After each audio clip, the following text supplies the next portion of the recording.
I read so many personal development books, probably read 100 books over the past decade. Eventually, I moved towards seeking a guru, like finding my meditation teacher or looking for my Reiki practitioners. But now I think I'm coming to a place where I'm like, okay, I am divine. I have my own connection to source. I don't have to rely on someone else to help me connect to source. You're listening to Spiritual AF Sundays, exploring Reiki and spirituality, an interview with Rajeshwari Rai. You're listening to Spiritual AF Sundays, created and hosted by The Mystic Geek. If you're looking to explore intriguing questions about the meaning of life and our place in the universe, then you're in the right spot.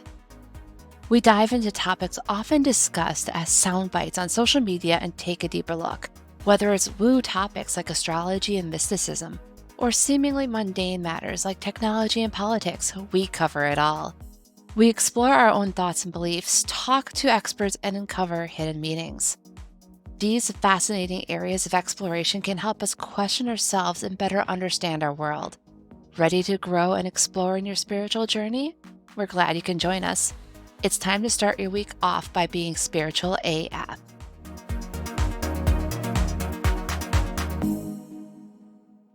Hello, friends, fellow mystics, and spiritual rebels. This is Jessica, the Mystic Geek, coming to you with yet another perspective on this Spiritual AF Sundays podcast.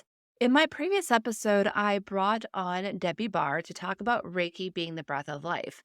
I wanted to add in additional perspectives to add depth to this conversation. So let me share a little bit about today's guest. Rajeshwari Rai is a certified Reiki Master Teacher. She is trained in several forms of Reiki, including Usui Reiki, Karuna Ki Reiki, Money Reiki, Dragon Reiki, and Soulmate Reiki, which those are new to me. Through her business, Reiki Energetics, she supports her clients as they process old patterns and work through challenges such as grief and pain management. In addition to remote healing sessions, Rajeshwari also teaches classes and offers coaching services. You can learn more at ReikiEnergetics.com, which is REIKI dash ENERGETIX.com, or follow Rajesh at Reiki Energetics on Instagram. Today, she'll be discussing how she got started in Reiki, providing intriguing insights on how these tools have aided her in her journey and how they can potentially help you too. She'll also delve into the essential role of community, painting a vivid picture of how we as social creatures can benefit immensely from shared experiences. Lastly, Rajeshwari will introduce to us an intriguing concept, embodiment, and how tuning into your body can provide valuable guidance. So stay tuned as we explore these fascinating topics that promise to provide profound insights for your own spiritual journey. That's a lot of P words that I wrote down for myself there, but we can go forward with this. It's time to grab your favorite beverage, sit in your favorite chair, and get ready for this lively discussion. And welcome back, listeners. Today we have a special guest, Rajeshwari, with us to talk about Reiki, along with other things when it comes to how spirituality can sometimes be repackaged. Rajeshwari, we're really glad to have you here today. Hey, thank you for having me, Jessica. How are you? I am doing good, doing good. So tell us a little bit more about yourself. Sure. So I do Reiki. I've been doing it for a little bit over a year now professionally, but I worked on friends and family, like over 100 people now. So I specialize in Usui Reiki, which is the traditional Reiki that most people know of. But I'm also trained in Money Reiki and Soulmate Reiki, which are forms channeled by Stephanie Braille. Very recently, I'm trying to experiment with Dragon Reiki. I'm still exploring its energy, so I haven't really tried that with people. Got it. So you mentioned a bunch of different branches of Reiki. I'm familiar with the first one that you mentioned since that is the unquote traditional form. Tell us a little bit more about these other forms of Reiki that are out there. I think the very understanding of Reiki is that you will be usually attuned by a master. So someone who knows how to access source energy, and then they go through a series of protocol to make sure that you can connect to the energy. So Money Reiki and Soulmate Reiki are just different forms that catered specifically to download that particular vibration. It's like being on the radio, and instead of listening to 98.7 FM, you'll be tuning in specifically to 111.1 FM. You're just tuning to that particular frequency for many or for Soulmate Reiki.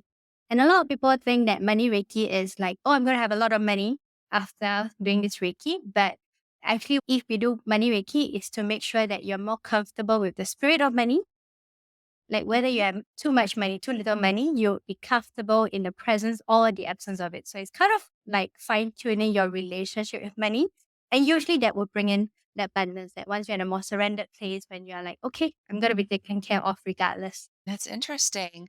So, one of the things we talked about before jumping in on this recording is how Reiki is used and how it's accepted in areas outside of Japan as well Mm-hmm. as outside the US. And the reason why I'm bringing up those two different things is based on history, lore, whatever you want to call it. Reiki originated in Japan, and then a lot of the popularity was in the United States after the 1940s and onwards when it really started to blossom. It became popular around the world, but those are like the two main areas that at least I'm familiar with when it comes to this discipline. What is your experience since you are outside the United States? I got attuned to level one through my Reiki practitioner. It was very interesting because I was looking for a partner at the time, and my friend said she had done 3 sessions of Reiki with a lady. And she had a boyfriend at the end of it. So I was like, I want a boyfriend. I'm going to do Reiki. My practitioner, she did Reiki for me, 3 sessions. And she said, like, Rajesh, it'll be so much easier for you to do the Reiki for yourself at home whenever you want. And I thought, that's pretty cool. If I knew how to do it for myself, then I could sleep better, work with my insomnia. There was also a friend who passed away last year. So it helped me work through the grief of that as well. So that's how I like rediscovered Reiki after 10 years. So when I did my level one, I did it with a person. I did it with this lady that I got Reiki from. But subsequently, I found out that on Udemy, you can do Reiki for as little as like 20 US dollars. And I was like, okay, that's so much cheaper than what I paid her. I paid her something like 3 digits. And it wasn't a price thing. It's just that, I was thinking that if I can receive this energy over distance and time anyway, then it shouldn't matter if I got attuned by a teacher or by someone online. I actually got attuned with it online. And so my experience of it is that locally, there are people who have gotten it done by a specific teacher, but there's a number of people that I'm now learning have gotten it done online. So I think it's way more expensive in Asia now, but only because of online courses that are available. If not, you would have to go, I think, in the past to Hawaii. I think that's where Takata first brought it to when she went to America. Yeah, at least not at those prices. Yes. I remember we were saying it was like $10,000. But keep in mind, it was also she was trying to survive at that time with a lot of the anti-Japanese rhetoric, but at the same time, it was like $10,000 that really limits who can access it. Now, I was thinking about we had that preliminary discussion, right? And I was thinking about what you said, and initially I was like, "Oh, this is such a exorbitant amount," and it was meant like my takeaway was like, "Oh, it's meant to control people. It's meant to be inaccessible to people." But the more I thought about it, I came to realize that with Reiki, you have this like not power, but you have to know how to use it. Like you have to have like really good intentions. You have to make sure you're a clean vessel. And I thought that if someone paid that kind of price, they would make sure that they're using it with good intentions, like nothing black magic or nothing like inappropriate would come out for that. So on hindsight, I thought that, it was a way of the control was useful because it meant that people really took away from the sessions and, hopefully they didn't do anything complicated with it. Like I read that the Reiki symbol you had to draw it, practice drawing it, and she would take all these papers and throw them away. And you could bring zero notes home. We talked about Reiki and how it's been pulled from Japanese culture and tradition and other things around there. And the interesting thing on it is sometimes with Reiki, it includes things from other traditions as well. Like, for instance, in the Western world, usually they'll not just talk about symbols, but they'll bring in chakras, which are not Japanese or even Buddhist, but they actually come from Hinduism. We have that level of borrowing. Have you seen other types of spiritual borrowing? I mean, when I did level one with my teacher, and I asked her, like, hey, you seem to be working on chakra points because I went there with zero knowledge. And she insisted that we are not using chakra points. But I was like, no, pretty certain we are doing the chakra points. But I've also seen it done in Joe Dispenza's work when he has you do certain breathing exercises to kind of like release what he calls thought energy. And my understanding is that he's trying to release Kundalini energy, which is this serpent like energy at the base of your spine. So he gets you to do something called a Mula Bandha lock, but he doesn't call it that. He calls it something else.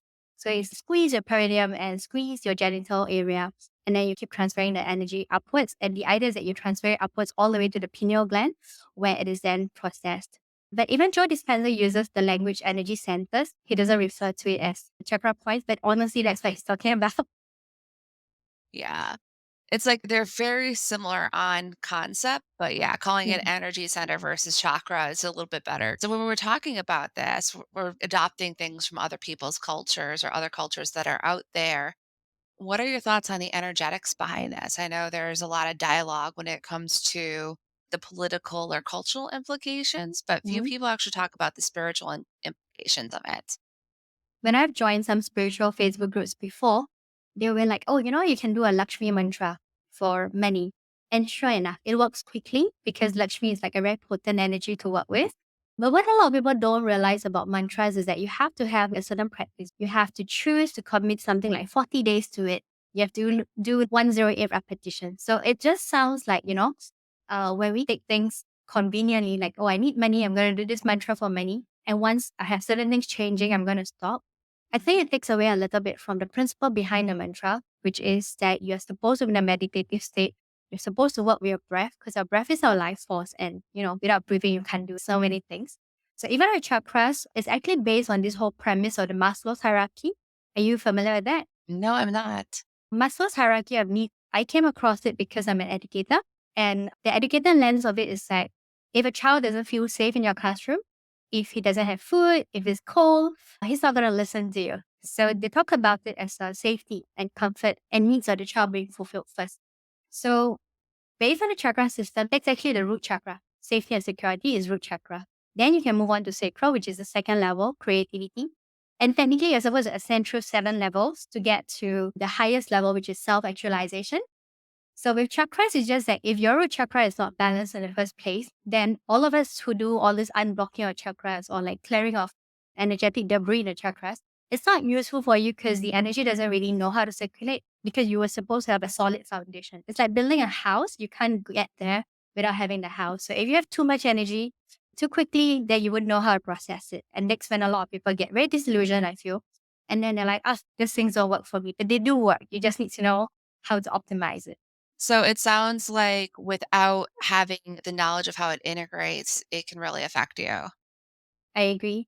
And most of my work now has got to do with like embodiment, like coming back to the body. So recently, all of my research is like people do mantras or they do meditation and everything is outside of you. But you're a spiritual being in a human body and you have to keep coming back to the body. Like stop running away from the uncomfortable feelings and come back and keep feeling those feelings. Like even if they're uncomfortable, they're only there to be felt and expressed and then they will move through you.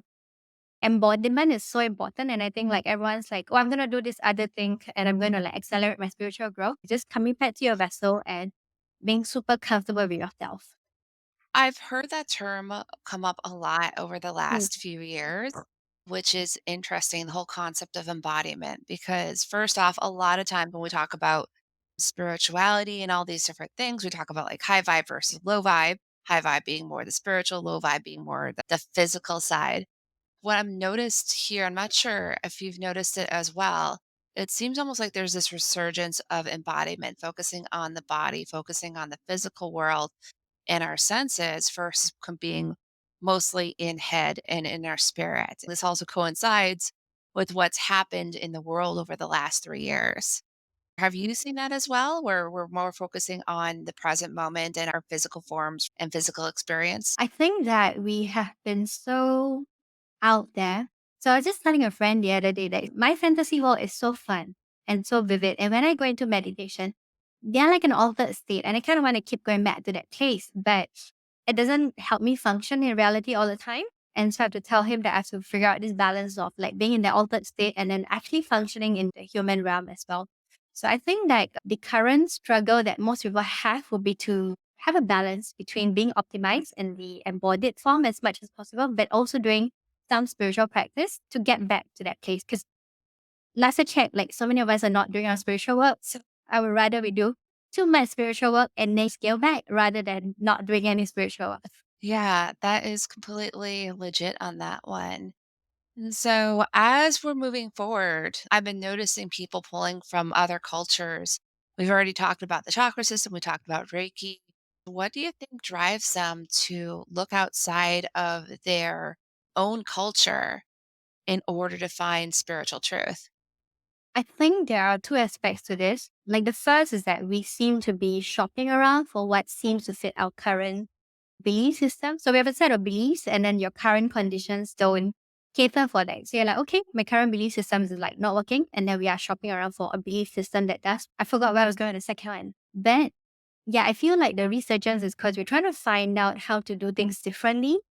And I think the more people learn that we are spiritual beings having a human experience, the more they're trying to figure out how to manifest. Like everyone's using the word manifestation and law of attraction or law of resonance. Like I've heard so many of this used. And I think the most recent law I've heard is law of positive assumptions. Like expect something to happen and it will happen. So I was telling my friend about this and she's like, oh, that's like the opposite of Murphy's law. Like everything that can go bad will go bad. Hmm. And I was like, yeah, it's such a empowering place to be in, right? If you expect everything to go well. So I think we're shopping around for what will suit us, but mostly because it doesn't fit our current paradigm. Recently, I read about this thing called the 4 levels of consciousness. So there is victim mode where you think everything's happening to you, and you have this external locus of control. Oh, I can't afford a house. The housing market is crazy. Interest rates are crazy.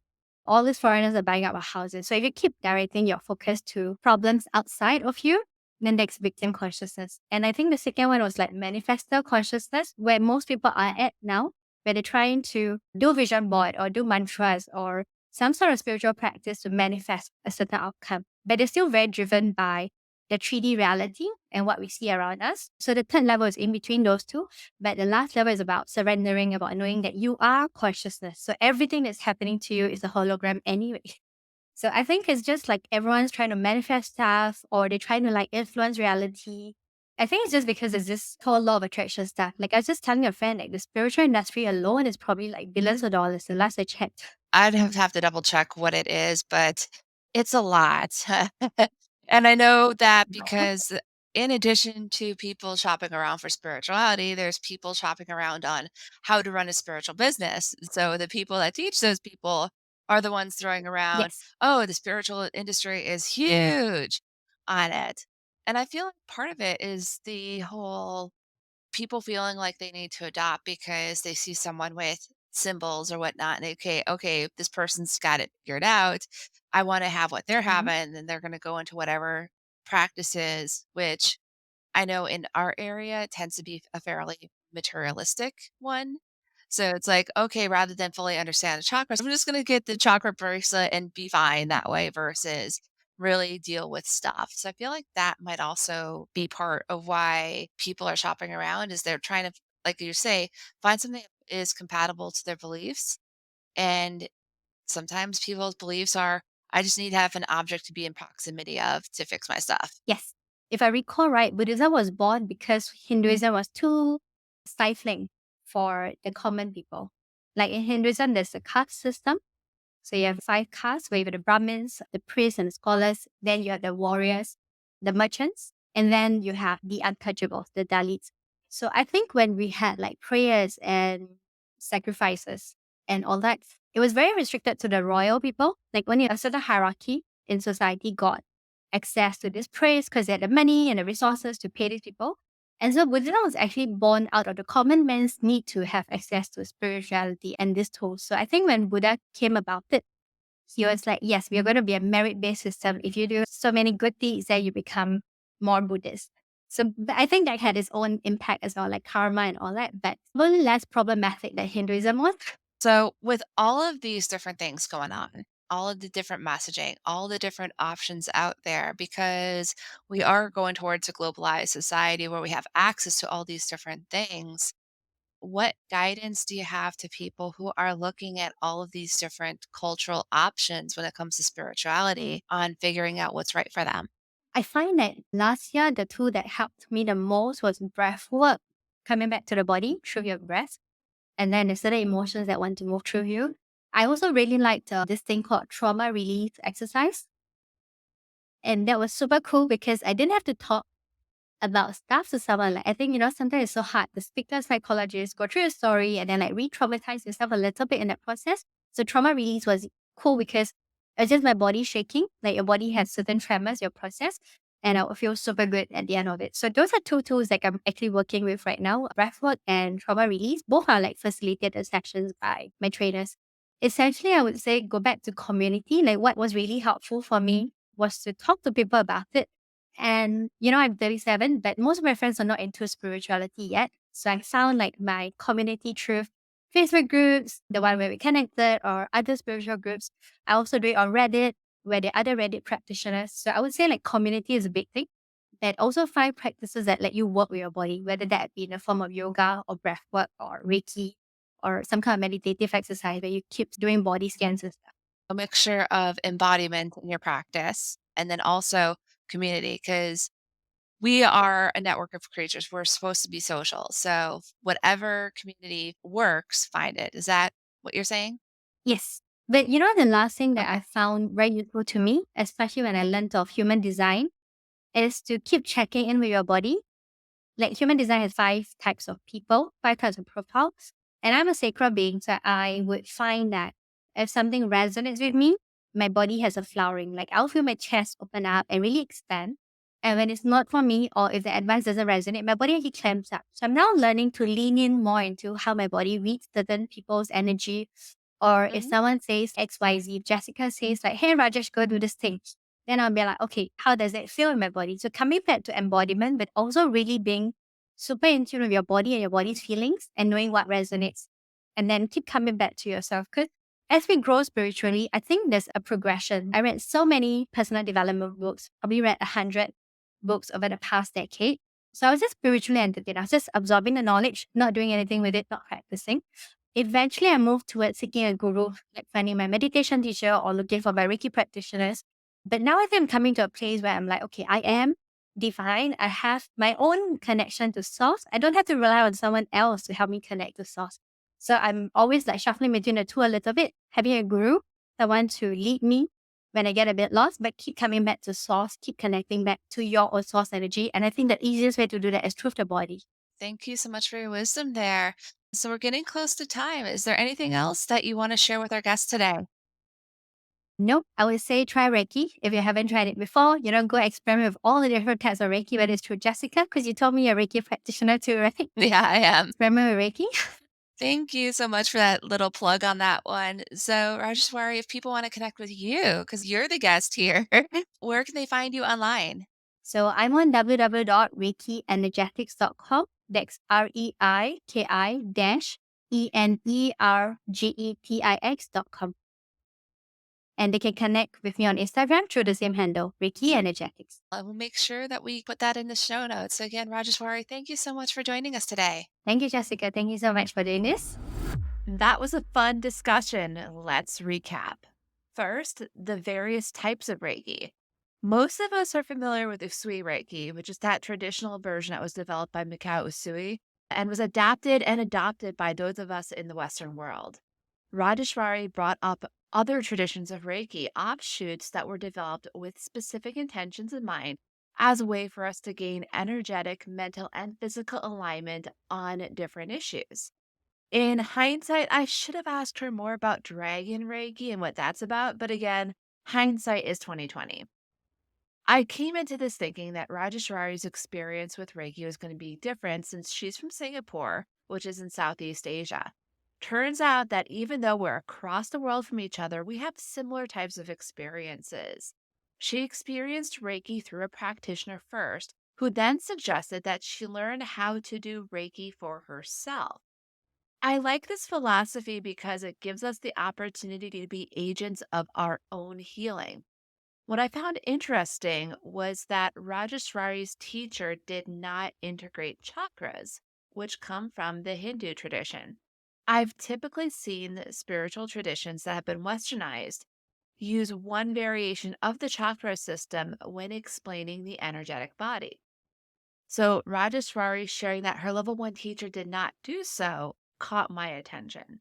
Also, if you missed that part where Rajeshwari tied the 7-tier chakra system to Maslow's hierarchy of needs, go back and re listen to that part. If you want to look at the chakras as metaphors instead of as energy centers, that is definitely worth a listen.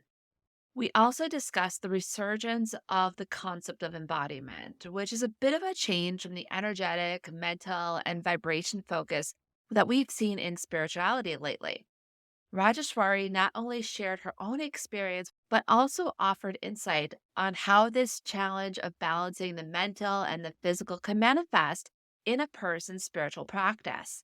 Lastly, we touched upon this current environment where people are shopping around for their spirituality and adopting parts from various traditions. Rajeshwari gave some interesting insights as to what people are looking for when they do this. If you want to follow up with our guest and check in on her, learn more about what she does, check out her website, ReikiEnergetics.com, or follow her at Reiki Energetics on Instagram. Do you know someone who would be interested in learning about Reiki in more of an East meets West type of discussion? I'd love for you to share this episode with them.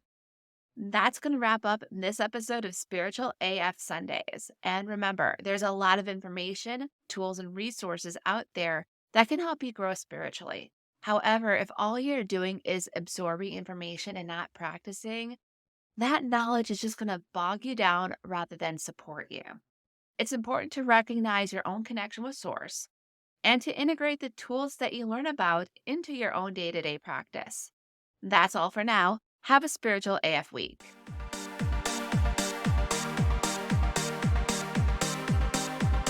Thank you for joining us for Spiritual AF Sundays. This show is hosted by the Mystic Geek. That's me. Got comments or questions from today's episode? You can either email me at jess@themysticgeek.com or send me a voice message at speakpipe.com/themysticgeek. Don't worry, I'll put the link in the show notes. Help others start off their week with a Spiritual AF Sunday by sharing this episode with them. Also, 5-star reviews on Apple Podcasts help spiritual seekers find our show. So do the thing.